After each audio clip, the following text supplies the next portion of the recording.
त्वां धर्म सम्मूढ़ चेतः यच्छ्रेयस्यात् निश्चितं ब्रूहि तन्मे शिष्यस्तेऽहं शाधिमां त्वां प्रपन्नम् शिष्यस्तेऽहं शाधिमां त्वां प्रपन्नम् शिष्यस्तेऽहं शाधिमां त्वां प्रपन्नम्। जय सियाराम। તો ગઈ વખતે આપણે બે શ્લોક નો વિચાર કરેલો. આમ તો ત્રણ, એની આગળ પણ 47 શ્લોક ની ટોક થઈ ગઈ હતી. કર્મણ્યેવાધિકારસ્તે મા ફલેષુ કદાચન મા કર્મ ફલ હેતુર્ભુર માતે સંગોસ્ત કર્મી. તો કે છે કે કર્મણ્યેવાધિકારસ્તે મા ફલેષુ કદાચન, તારો અધિકાર કેવલ કર્મ કરવામાં છે, ફળમાં ક્યારેય નહીં, એમ કે છે. અને એટલે મા કર્મ ફલ હેતુર્ભુર, કર્મોના ફળનો હેતુ મત ના થાય. કર્મ નો હેતુ ફળ ના હોવું જોઈએ, એમ કે છે. અને કર્મ ના કરવામાં તારી આસક્તિ ના હોય, એટલે કે તારે કર્મ કરવાનું જ છે. કર્મમાં આસક્તિ રાખ, કર્મમાં જોડા, એમ કે છે. અને કર્મમાં જોડા કેવી રીતે? ફળના હેતુ સિવાય કર્મમાં જોડાઈને આસક્તિ રાખે, એમ કે છે. ત્યાર પછી બીજાની અંદર, એટલે પહેલીમાં એમ પહેલામાં કહ્યું કે તારે કેવી રીતે કર્મ કરવાનું છે એનો આઈડિયા આપ્યો છે. કર્મ શરૂ કર્યું નથી, કર્મ પહેલા આઈડિયા આપ્યો છે કે તારો કર્મ કરવામાં અધિકાર છે, ફળમાં તારો અધિકાર છે જ નહીં. એટલા માટે તું ફળને ધ્યાનમાં રાખીને કોઈ કર્મ ના કરીશ, એમ કે છે. અને ફળને ધ્યાનમાં રાખ્યા વિના ફળનો પ્રાપ્તિનું કારણ વિના તું કર્મમાં જોડા, એમ કહ્યું છે. એટલે કર્મ કેવી રીતે કરવું એનું એક આઈડિયા બતાવ્યો છે કર્મ કરતા પહેલા. અને પછી શું કે છે? યોગસ્થ કુરુ કર્માણી સંગમ ત્યક્વા ધનંજય. પછી કે છે કે તું આસક્તિનો ત્યાગ કર અને સિદ્ધિ અસિદ્ધિમાં સમાન બનીને, કે છે કે કર.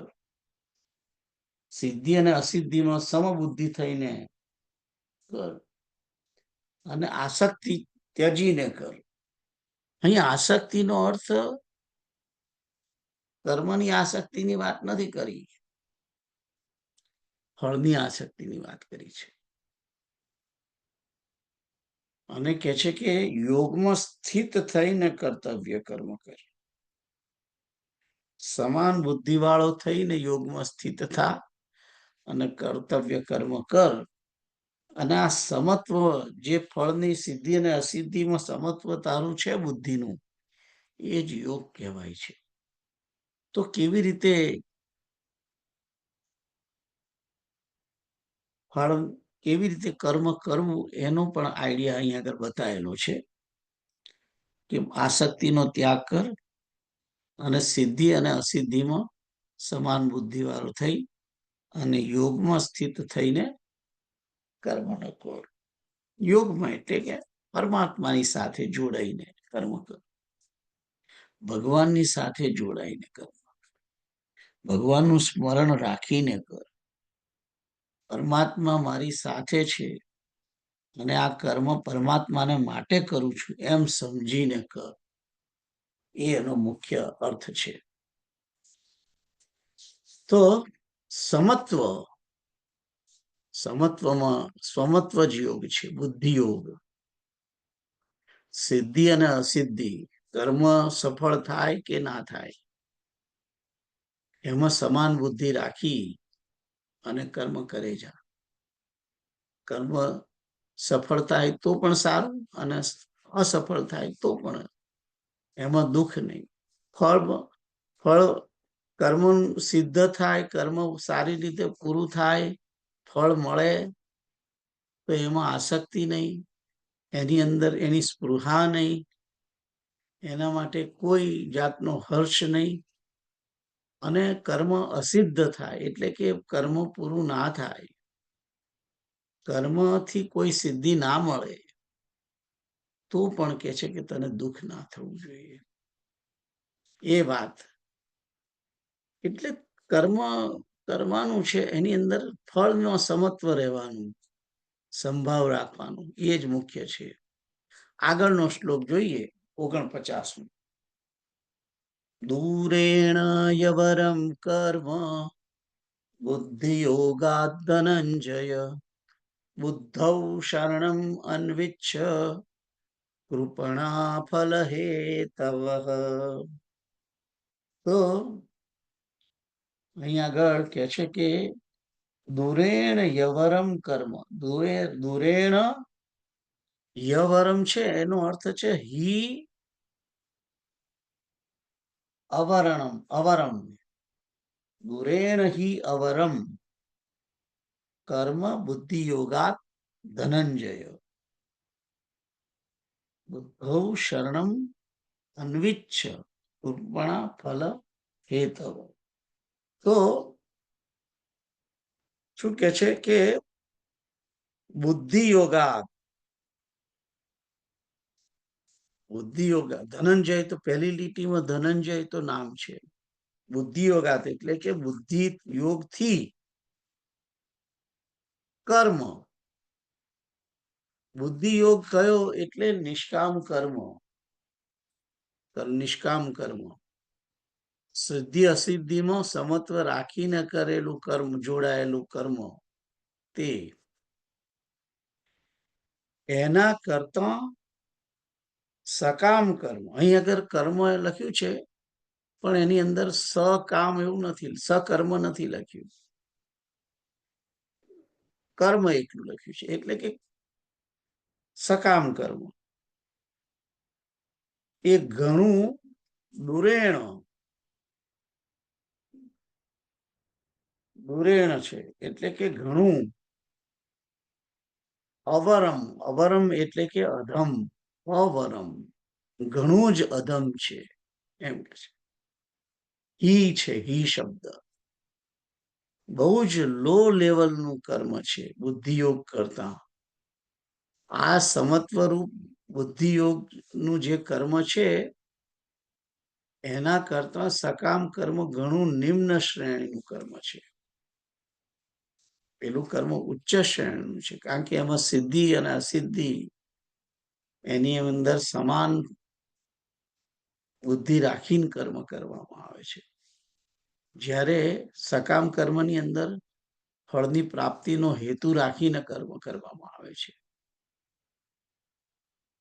અને પછી શું કે છે, માટે હે ધનંજય બુદ્ધૌ શરણમ અન્વિચ્છ, બુદ્ધૌ એટલે કે બુદ્ધિ યોગનો, શરણમ બુદ્ધિ યોગનો આશ્રય ગ્રહણ, શરણ લે, આશ્રય ગ્રહણ કર. અન્વિચ્છ, અન્વિચ્છ એટલે કે ગ્રહણ કર અથવા ઈચ્છા રાખ. કેમ? કૃપણા ફલ હેતવ, ફળના હેતુ વાળા જે છે, ફળના હેતુ રાખીને જે કર્મ કરવા વાળા જે છે તે કૃપણ છે. એ કૃપણ એટલે કે કંજૂસ અથવા તો એકદમ અત્યંત દીન છે. તો બે વસ્તુ અહીં કહેવામાં આવી છે. એક મિનિટ, અહીં આજ્ઞા પણ છે આ શ્લોકની અંદર. એ આજ્ઞા બુદ્ધૌ શરણમ અન્વિચ્છ, એ આજ્ઞા મેં લખી છે કે નહીં હું જરા ચેક કરી લઉં. શ્રી કૃષ્ણ ગોવિંદ હરે મુરારે, હે નાથ નારાયણ વાસુદેવ, શ્રી કૃષ્ણ ગોવિંદ હરે મુરારે, હે નાથ નારાયણ વાસુદેવ. શ્રી કૃષ્ણ ગોવિંદ. હા, તો 49 જે છે, 49માં આ બુદ્ધૌ શરણમ અન્વિચ્છ, એટલે કે તું બુદ્ધિયોગ નો આશ્રય ગ્રહણ કર, કેમ એ એક આજ્ઞા છે અહીંયા આગળ, જે મારે લખવાની રહી ગઈ છે, હું પછી એડ કરીશ. તો સકામ કર્મ જે છે એ અત્યંત હલકું છે પેલા કરતા. કેમ હલકું છે, એવું કેમ કહ્યું છે? સકામ કર્મ જ્યારે આપણે કરીએ છીએ તે વખતે કામનાની હેતુ, કામના એની પાછળ મુખ્ય ગવર્નિંગ એનું લક્ષ્ય છે કામ વાસના, ફળની ઈચ્છા. એના કારણે જો કર્મ પોતે ઈચ્છેલું ફળ ના મેળવે, ના પ્રાપ્ત કરે, તો એનાથી વ્યક્તિને દુઃખ પ્રાપ્ત થાય છે. દુઃખ પ્રાપ્ત થાય છે કારણ કે એને જે આશા રાખી હતી, એને જે એક્સપેક્ટેશન હતું એનું, એ એક્સપેક્ટેશન પૂર્ણ થયું નહીં. એક્સપેક્ટેશન પૂર્ણ ના થયું એનું એને દુઃખ થાય. તો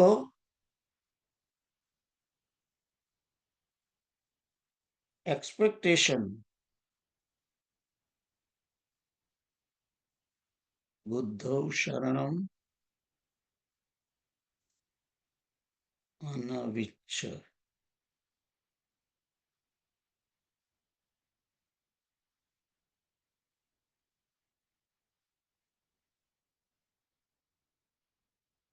એટલે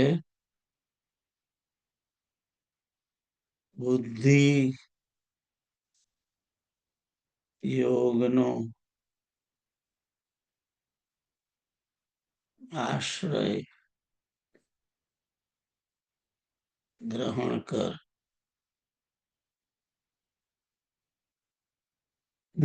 એટલે કે જો સકામ કર્મ જયારે આપણે કરીએ છીએ ત્યારે આપણને એક ફળનો હેતુ છે, તો એના કારણે જો સિદ્ધિ ના મળે તો એના કારણે દુઃખ થાય છે. એ મુખ્ય છે. પેલું તો કર્મ તો કરીએ છીએ, કર્મ કર્યું અને ફળ ના મળ્યું એટલે દુઃખ થાય છે. પણ જો બુદ્ધિયોગ નું કર્મ કર્યું હોય, સિદ્ધિ અને અસિદ્ધિમાં સમત્વ યોગ રાખીને જો બુદ્ધિપૂર્વક નિર્ણય કરીને કર્મ કર્યું હોય, તો ફળ મળે કે ના મળે એમાં આસક્તિ નથી, એટલે દુઃખ થવાનું નથી. ફળ ના મળે તો દુઃખ થતું નથી. અને સુખ અને દુઃખ બંને સાપેક્ષ છે. જો તમને દુઃખ થશે તો તમને સુખ પણ થવાનું, અને સુખ થશે તો દુઃખ થશે. એટલે સુખ દુઃખમાં સમાન રહેવાની એક પ્રેક્ટિસ પડે છે જીવનની અંદર.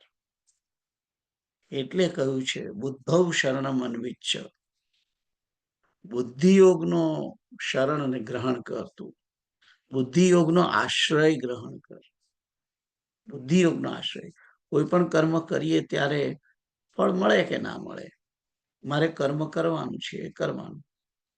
એનો આશ્રય લીધા વગર તું કર્મ કર, જેથી તને એનું ફળ મળે કે ના મળે એમાં તને સુખ દુઃખની ભાવના થશે નહીં, અને તું હંમેશા શાંતિ, જીવનની અંદર શાંતિ પ્રાપ્ત કરીશ.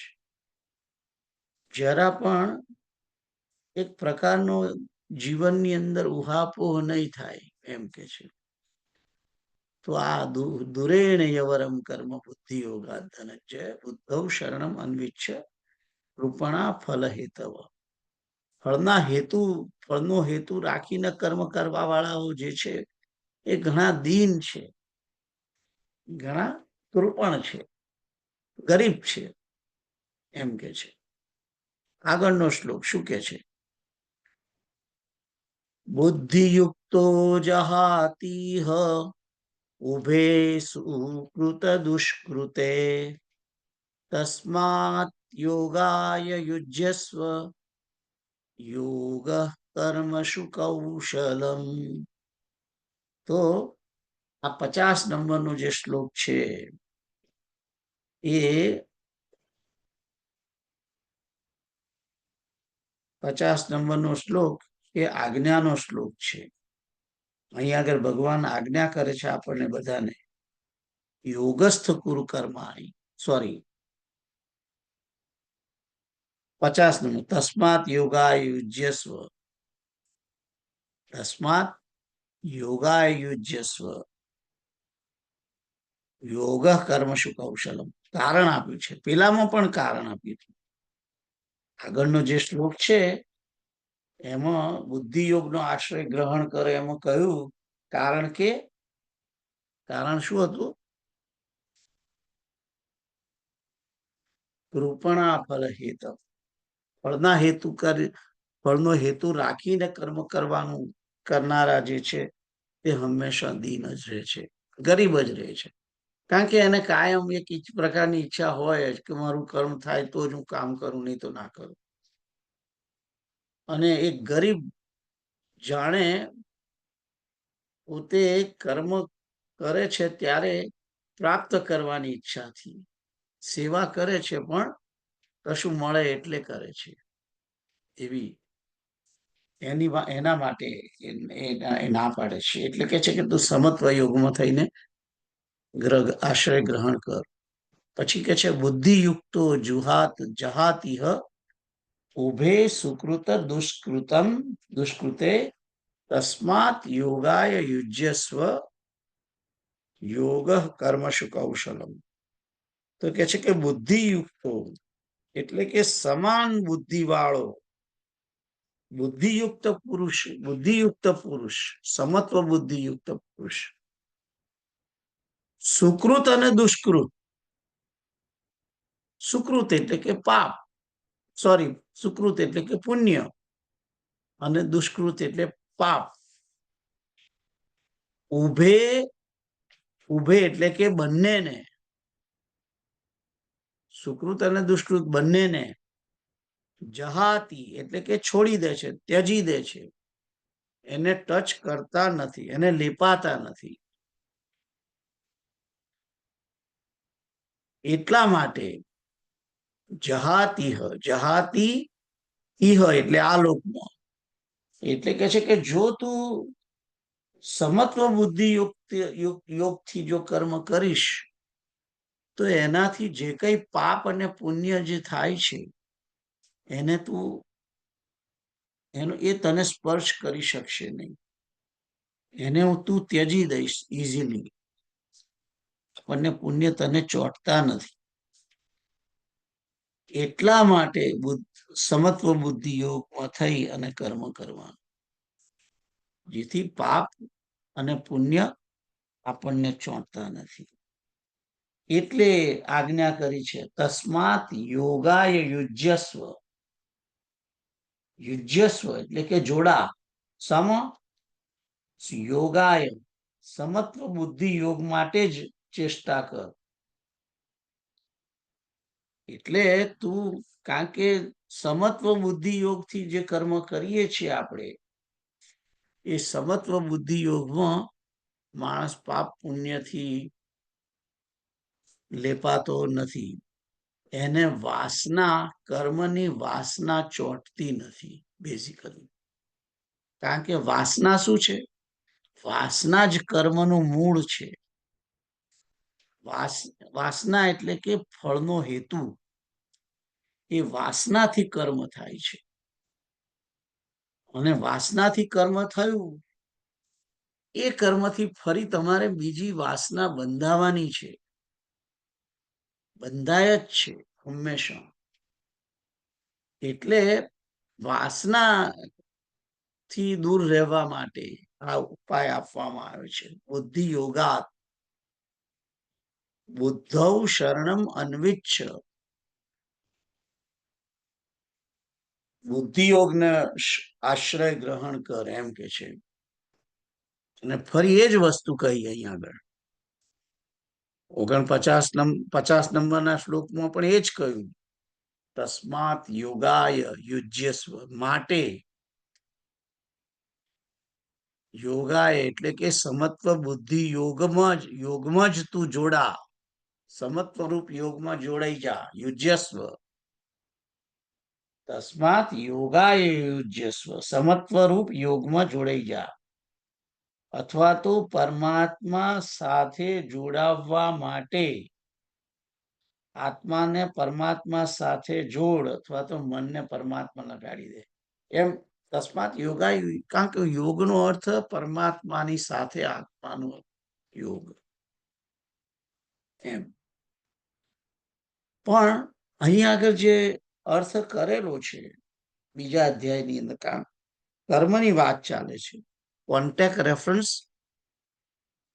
એ સમત્વ બુદ્ધિ યોગ વડે થતું જે કર્મ છે, સિદ્ધિ અને અસિદ્ધિમાં સમત્વ બુદ્ધિ રાખીને કર્મ કરવું, એનું નામ સમત્વ બુદ્ધિ યોગ. જેની અંદર કર્મ તો થાય છે, પણ કર્મ વાસનાને કારણે થતું નથી, અને કર્મથી બીજી વાસના પ્રગટ થતી નથી, વાસના ઉત્પન્ન થતી નથી, કારણ કે ફળની અંદર આશા છે જ નહીં. જ્યારે ફળની આશા નથી હોતી ત્યારે વાસના પ્રગટ થતી નથી. તો વાસના વિના આ કર્મ બને છે, એ મૂળ છે. અને એટલા માટે કહ્યું છે યોગ કર્મ શું કૌશલમ, યોગ કર્મ શું કૌશલમ. એક મિનિટ સીતારામ.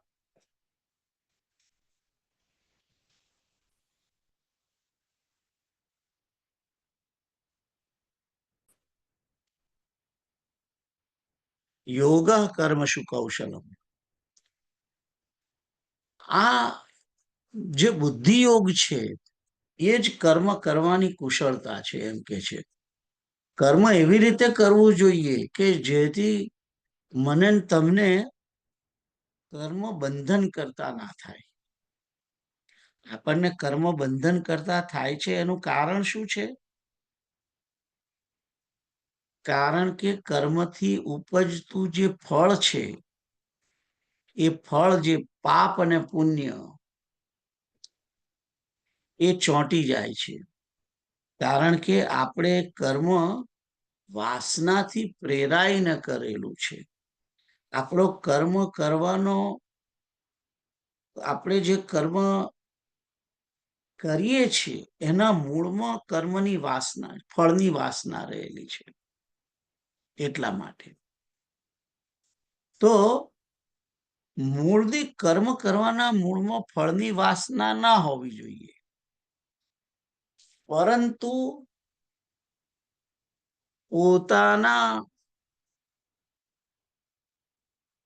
વર્ણાશ્રમનો ધર્મ સમજીને કર્મ કરવામાં આવે છે જ્યારે, ત્યારે એની અંદર વાસના હોતી નથી. વર્ણાશ્રમનો ધર્મ એ ફરજ સમજીને કરવામાં આવે કે મારો વર્ણ આ છે, મારો આશ્રમ આ છે, મેં આ પ્રમાણેની ટ્રેનિંગ લીધી છે, મને આમાં કુશળતા છે આ કર્મ કરવામાં, એટલે મારે આ કર્મ કરવું જ જોઈએ. એ રીતે તો સિદ્ધિ યોગ કર્મ શું કૌશલમ, કર્મ એવી રીતે કરો કે જેથી તમને એના ફળની વાસના છે એ ફરી પ્રગટ થાય નહીં, બીજું નવું બને નહીં. અને જે બીજ રોપાય છે એનાથી કર્મ વધ્યા જ, કર્મ થયા જ કરવાનું છે. કર્મથી વાસના થાય ને વાસનાથી કર્મ થાય. તો આ એક જે ટ્રેન્ડ છે એને કાઢી નાખવાનો છે. કર્મથી વાસના થાય છે અને વાસનાથી કર્મ થાય છે. એના બદલે વાસનાથી કર્મનો ક્ષય અને કર્મના ક્ષયથી વાસનાનો ક્ષય, આ એક જે શ્લોક એને ધ્યાનમાં રાખીને કરવાનું છે કે કર્મ વડે જ કર્મના ક્ષયથી જ કર્મથી વાસનાનો ક્ષય અને વાસનાના ક્ષયથી કર્મનો ક્ષય. એક યોગ કર્મ શું કૌશલમ છે. તો કે છે કે સમબુદ્ધિયુક્ત જે છે, બુદ્ધિ વડે જે જોડાયેલો છે, તે પાપ અને પુણ્ય બંનેને છોડી દે છે, કારણ કે એને ફળની વાસના હોતી નથી. એટલે એ ઓટોમેટિક કર્મથી મુક્ત જ રહે છે. અને કર્મથી મુક્ત રહેલો હોવાને કારણે એ પાપ અને પુણ્યને કારણે એની મુક્તિની સંભાવના વધી જાય છે.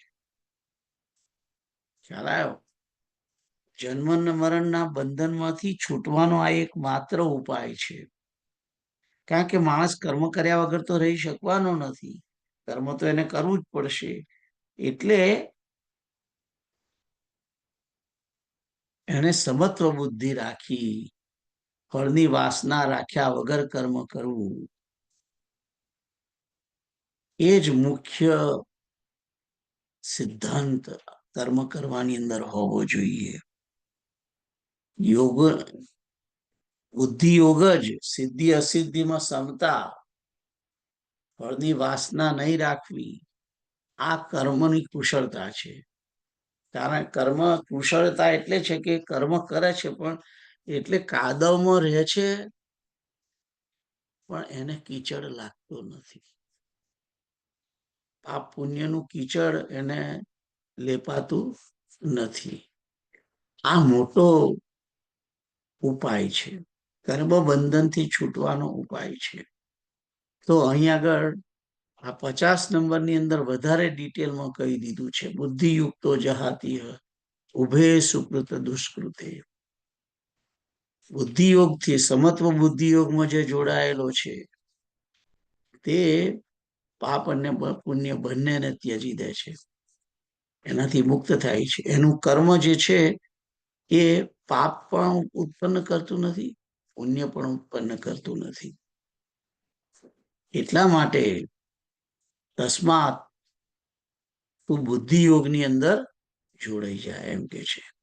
આ બધા જ કર્મ બુદ્ધિ યોગથી થવા જોઈએ, કારણ કે બુદ્ધિ યોગ જ કર્મની કુશળતા છે, એમ કહેવા માંગે છે ભગવાન. તો હવે ખ્યાલ આવ્યો હશે તમને કે ફળની આશા રાખ્યા વિના કર્મ કરવું, આસક્તિ વગર કર્મ કરવું, અને ફળની અંદર કોઈ જાતની ઈચ્છા રાખ્યા વગર સિદ્ધિ અસિદ્ધિ બંનેમાં સમબુદ્ધિ રાખીને, સમત્વ રાખીને કર્મ કરવું. તો કર્મ કરવાની જે આઈડિયા છે એ આ રીતે આસક્તિનો ત્યાગ કરવાનો, સિદ્ધિ અને અસિદ્ધિમાં સમાન બુદ્ધિ રાખી અને યોગમાં સ્થિત થઈને, બુદ્ધિ સમાન બુદ્ધિ વાળો થઈને પરમાત્માની સાથે જોડાઈને આ કર્મ મારું નથી, ભગવાનનું કર્મ છે ને મારે કરવાની એ મારી ફરજ છે એમ સમજીને કર્મ કરવું, એ સમત્વ યોગ છે. જે કઈ કર્મ કરવા થાય પૂર્ણ થાય કે ના થાય, ફળની અંદર સમાન ભાવ રાખીને રાખવાનું નામ જ સમત્વ ભાવ છે. અને એનો જ આશ્રય કરવાની વાત કરવામાં આવી છે. આગળ 51મો શ્લોક. કર્મજમ બુદ્ધિ યુક્તા હિ ફલમ ત્યક્ત્વા મનીષિણ જન્મ બંધ વિનિર્મુક્તા પદમ ગચ્છન્ત્યનામયમ. તો શું કે છે? કર્મજમ બુદ્ધિ યુક્તા હિ ફલમ ત્યક્ત્વા મનીષિણ. હિ એટલે કે કારણ કે, બુદ્ધિયુક્તા મનીષિણ, બુદ્ધિયુક્ત જ્ઞાનીઓ જે છે, મનીષિણ એટલે કે મનીષિણ એટલે કે જે મનથી વિચાર કરનારા જે છે મનીષીઓ એટલે કે જ્ઞાનીઓ, બુદ્ધિમાં જોડાયેલા જ્ઞાનીઓ છે, બુદ્ધિયોગમાં જોડાયેલા જ્ઞાનીઓ એ શું કરે છે? કર્મજમ ફલમ ત્યક્વા, કર્મજમ કર્મ વડે ઉપજતા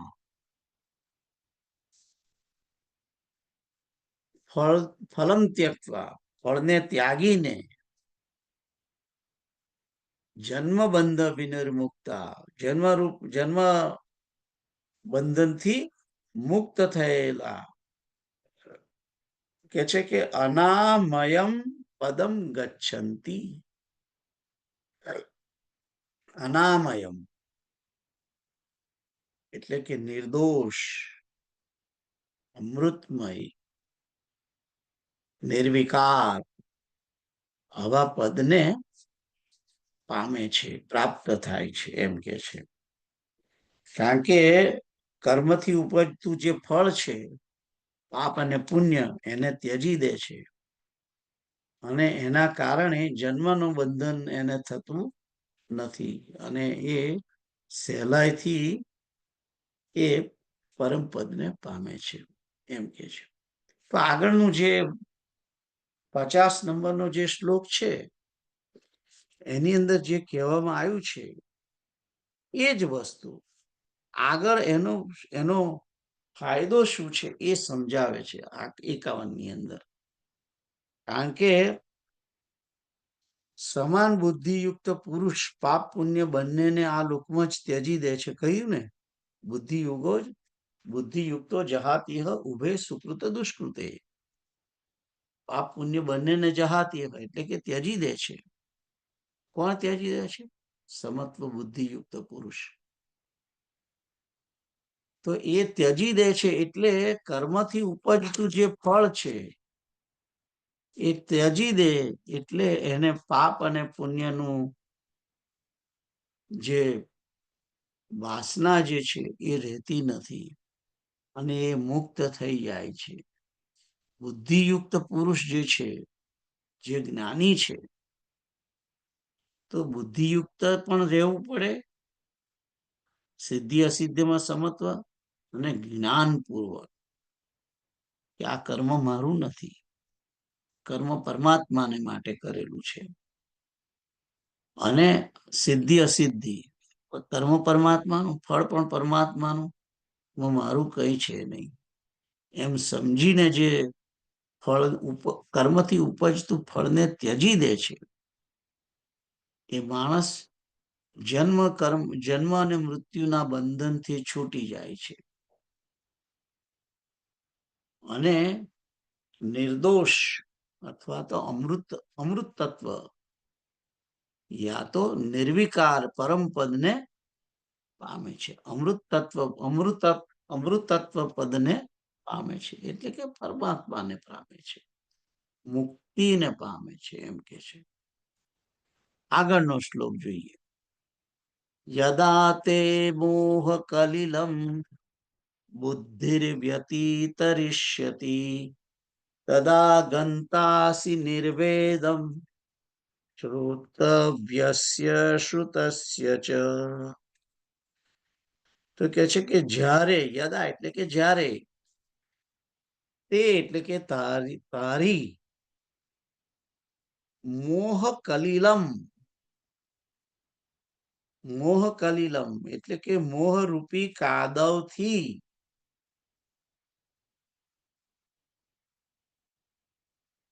બુદ્ધિ એટલે કે તારી બુદ્ધિ મોહરૂપી કાદવથી વ્યતિરશ્યતિ, વ્યતિતરિષ્યતિ સંપૂર્ણ રીતે તરી જશે.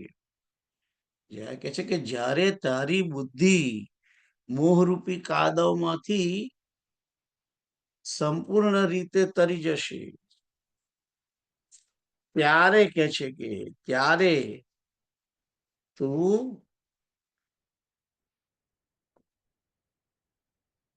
સાંભળવા યોગ્ય અને સાંભળેલા વૈરાગ્યને પામીશ.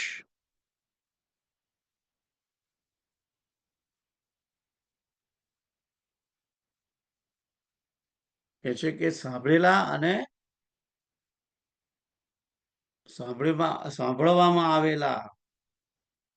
સાંભળેલા યોગ્ય અને સાંભળેલા નિર્વેદમ ગંતાસી. નિર્વેદમ એટલે કે વૈરાગ્ય, અહીં તો અર્થ વૈરાગ્ય કર્યો છે, પણ મારું એવું માનવું છે કે નિર્વેદમ તદા ગંતાસી નિર્વેદમ.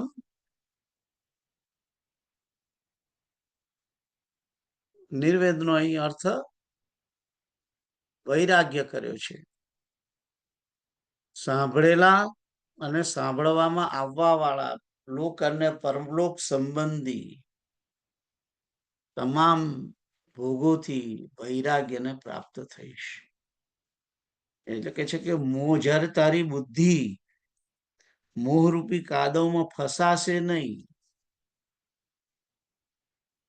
આપણે શું છે કે બુદ્ધિ મોહરૂપી કાદવમાં ફસાયેલી છે, એટલે બુદ્ધિ મોહમાં ફસાયેલી હોવાને કારણે બુદ્ધિ પોતે સ્વતંત્ર નિર્ણય કરી શકતી નથી. બુદ્ધિને મોહે પકડી લીધેલી છે, એટલે કે બુદ્ધિ પોતાનો સ્વતંત્ર નિર્ણય કરવાને અશક્તિમાન હોય છે. એટલે મોહ જે છે, મોહરૂપી કાદવ, એમાંથી બુદ્ધિ બહાર નીકળવી જોઈએ. એટલે કે છે કે જ્યારે તારી બુદ્ધિ મોહરૂપી કાદવમાંથી પૂરેપૂરી બહાર નીકળી જશે, ત્યારે કે છે કે તે સાંભળેલા અને સાંભળવા યોગ્ય જે કઈ આ લોક ને પરલોકના સંબંધી બધા ભોગો છે, એનાથી તને વૈરાગ્ય થશે. સાંભળેલા અને સાંભળવામાં આવવા વાળા આલોક અને પરલોક એટલે કે સ્વર્ગના જે ભોગો છે, જેના વિશે તે સાંભળ્યું છે કે તને સ્વર્ગમાં આ મળશે તે મળશે ને, એ બધા જે ભોગ વિશે તે સ્વર્ગની વાતો સાંભળેલી છે, એ બધી વાતને તું નિર્વેદમ, વેદમાં આવેલી સાંભળવા યોગ્ય ને સાંભળેલી જે તે વાતો છે, એ બધાને તું થી વૈરાગ્યને પામીશ. તદા ગંતાસી. ગંતાસી નો અર્થ છે પામીશ. નિર્વેદમ, નિર્વેદ એટલે કે વૈરાગ્યને પામીશ એમ કે છે. તને વૈરાગ થઈ જશે. સ્વર્ગના ભોગથી પણ વૈરાગ્ય થશે, આલોકના સુખોથી પણ વૈરાગ્ય થશે. એટલે આને આ વૈરાગ્ય થવાનું કારણ શું છે?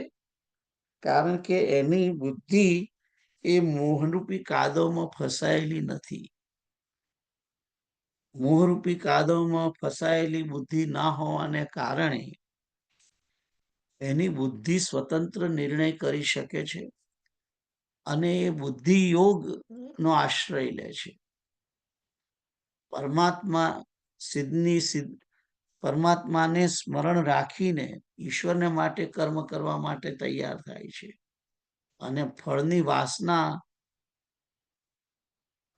થી પ્રેરાયેલો નથી હોતો, પરંતુ કર્મ જે કરવું, આવી પડેલું કર્મ જે છે તેને મારે કરવું જોઈએ, એ ફરજ સમજીને કરે છે. એને સિદ્ધિ કર્મ પૂરું થતી વખતે સિદ્ધિ અને અસિદ્ધિમાં કોઈ જાતની આસક્તિ નથી, સમત્વ યોગ રાખે છે. અને આસક્તિ ત્યજીને જે કર્મ કરે છે, એના કારણે એને પાપ અને પુણ્ય અથવા તો કર્મથી ઉત્પન્ન થયેલી વાસના એને ચોંટતી નથી. તો આ 52 નંબરનો શ્લોક છે. અહીં આગળ ફલશ્રુતિ અથવા તો શું થાય છે, બુદ્ધિયોગ થી શું થાય છે, એના માટે વાત કરી છે. કે પછી આવી સમત્વ બુદ્ધિ વાળી નો જે તમે આશ્રય કરો છો, પછી ધીમે ધીમે ધીમે ધીમે વ્યક્તિની બુદ્ધિ મોહમાંથી ઉપર ઉઠી જાય છે. કર્મની ફળની વાસના એને પછી રહેતી નથી. આ લોકની પણ નથી રહેતી અને પરલોકની પણ નથી રહેતી. તો આ રીતે આલોક અને પરલોકની તમામ વાસનાઓને ત્યાગી દે છે અને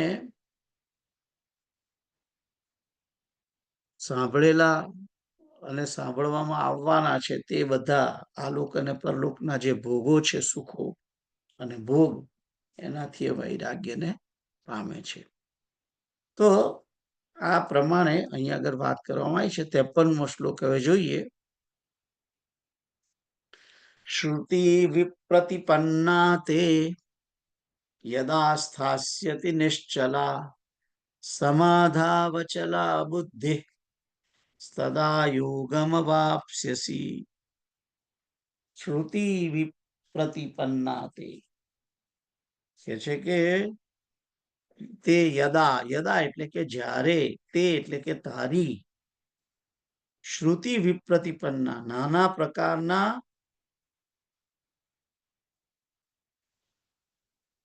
સિદ્ધાંત સાંભળીને વિચલિત થયેલી,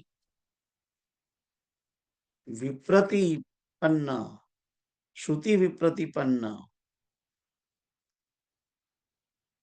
નિશ્ચિત વિચલિત થયેલી બુદ્ધિ, જ્યારે તારી બધા સિદ્ધાંતો સાંભળીને વિચલિત થયેલી બુદ્ધિ સમાધવ એટલે કે સમાધાન, એટલે કે પરમાત્માના સ્વરૂપમાં અથવા તો સમાધવ અચલા નિશ્ચલા, અચલ અને સ્થિર થશે, સ્થાસ્યતી તદા યોગમ અવાપ્સ્યસી, ત્યારે તારી સમત્વરૂપ યોગને તું પ્રાપ્ત થઈશ. કે છે કે બુદ્ધિ પરમાત્માના સ્વરૂપમાં અચલ અને સ્થિર થશે, ત્યારે તું સમત્વ યોગને પ્રાપ્ત થઈશ. એટલે અડિયો દડિયો કરીને અહીં આગળ પરમાત્મા શબ્દ છે નહીં, પણ સમાધિ કઈ છે.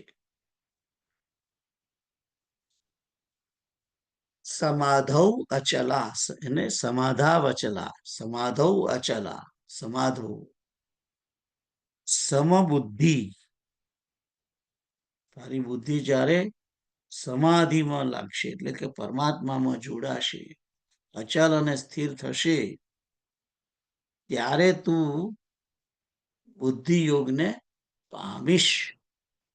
બુદ્ધિ તદા એટલે કે ત્યારે, બુદ્ધિ ત્યારે બુદ્ધિ યોગને, યોગમ અવાપ્સ્યસી એટલે બુદ્ધિ યોગને પ્રાપ્ત કરીશ, અથવા તો પરમાત્માથી તારી નિત્ય સંયોગ થશે એમ કે છે.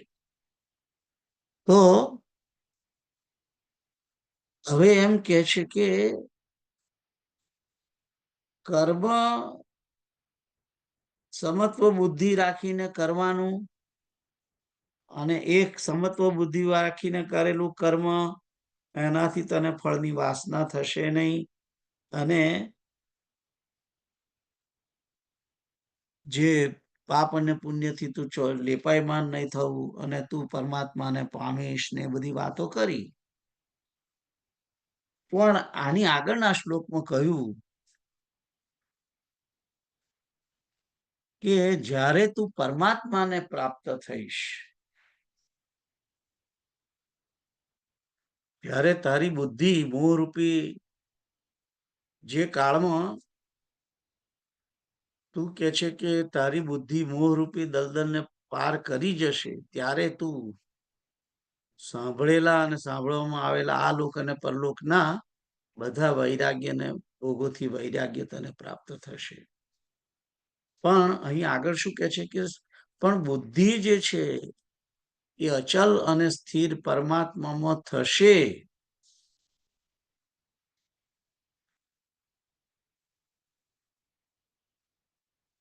भांति भांति के वचनों को सुनने से विचलित हुई तेरी बुद्धि આ શ્રુતિ વિપ્રતિ, તે જે બધી સાંભળેલા વચનો છે, એનાથી તારી બુદ્ધિ જે ડગમગી જાય છે, એ ડગમગાયેલી બુદ્ધિ જ્યારે તારી પરમાત્મામાં અચલ અને સ્થિર થશે,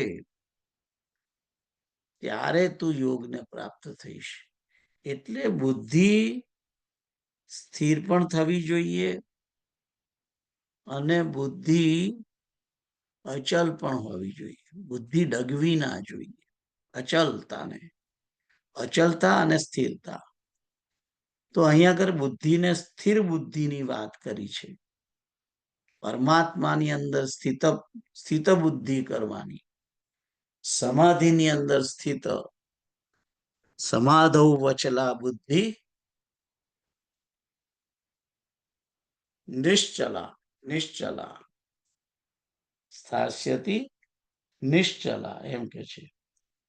સમાધો નિશ્ચલા એટલે સ્થિર થયેલી, નિશ્ચલ થયેલી, અચલ થયેલી, ઊભી જ રહેશે, ત્યારે તું યોગને પ્રાપ્ત થઈશ.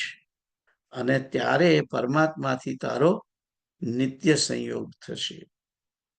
તદા યોગમ અવાપ્સ્યસી, ત્યારે તું યોગને પ્રાપ્ત થઈશ.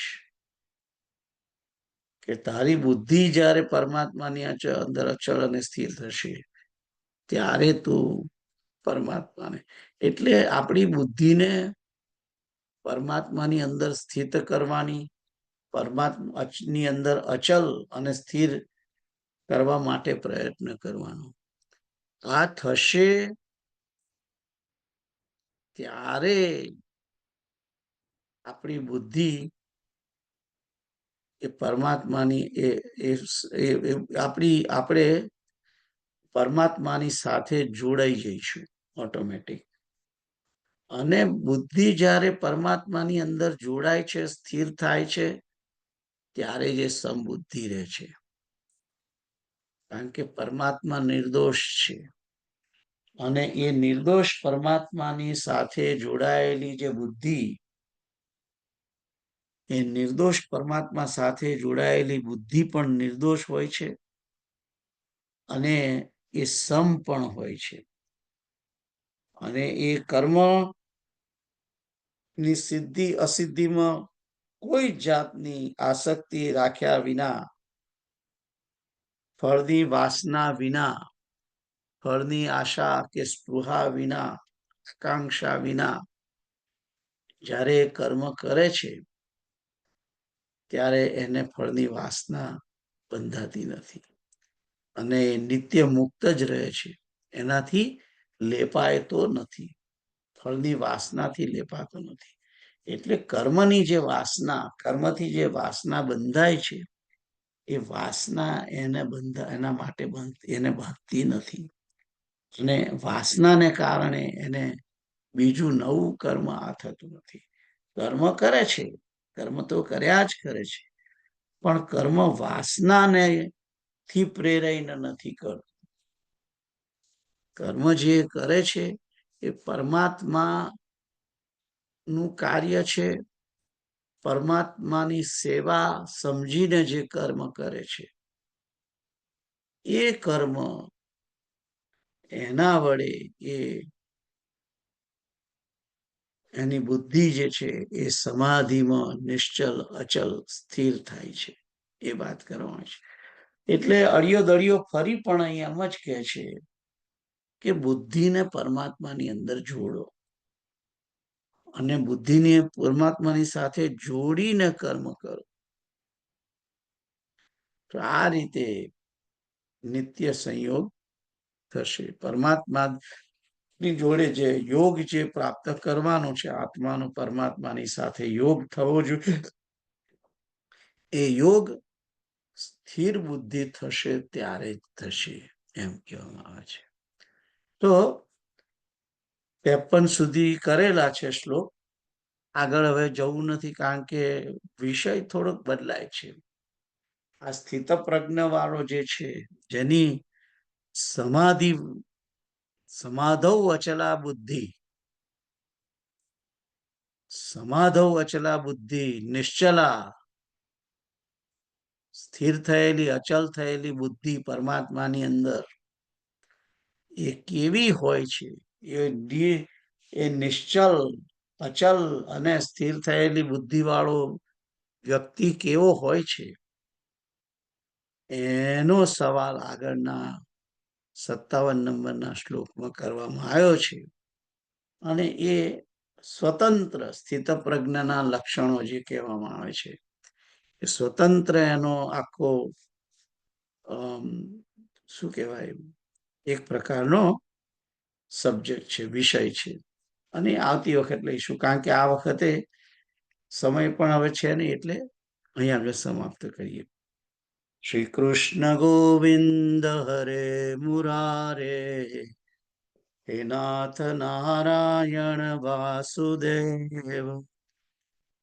શ્રી કૃષ્ણ ગોવિંદ હરે મુરારે, હે નાથ નારાયણ વાસુદેવ. શ્રી કૃષ્ણ ગોવિંદ હરે મુરારે, હે નાથ નારાયણ વાસુદેવ. શ્રી કૃષ્ણ ગોવિંદ હરે મુરારે, હે નાથ નારાયણ વાસુદેવ. પૂર્ણમદ પૂર્ણમિદમ પૂર્ણાત પૂર્ણમુદચ્યતે પૂર્ણસ્ય પૂર્ણમાદાય પૂર્ણમેવાવશિષ્યતે. સર્વે ભવन्तુ સુખિનઃ, સર્વે સन्तુ નિરામયા, સર્વે ભદ્રાણિ પશ્યन्तુ And through Brahma, from Vishnu, through Brahma comes to the rishis this knowledge. But who is the first teacher? Before Brahma, Ishvara, Narayana, Sri Hari. Sri Hari Upadeshtara. This knowledge, Aparokshanubhuti, which is embodied in Aparokshanubhuti by Adi Shankaracharya, translated by Vimuktanandaji, which we are studying here today, it comes millions, billions of years earlier in this. Shri Krishna Govind હરે મુરારે, હે નાથ નારાયણ વાસુદેવ. સર્વે ભવन्तુ સુખિનઃ, સર્વે સन्तુ નિરામયા, સર્વે ભદ્રાણિ પશ્યन्तુ મા કશ્ચિत् દુઃખમાપ્નુયાત. ઓમ તત્સત, ઓમ તત્સત, ઓમ તત્સત. હરે કૃષ્ણ કૃષ્ણ કૃષ્ણ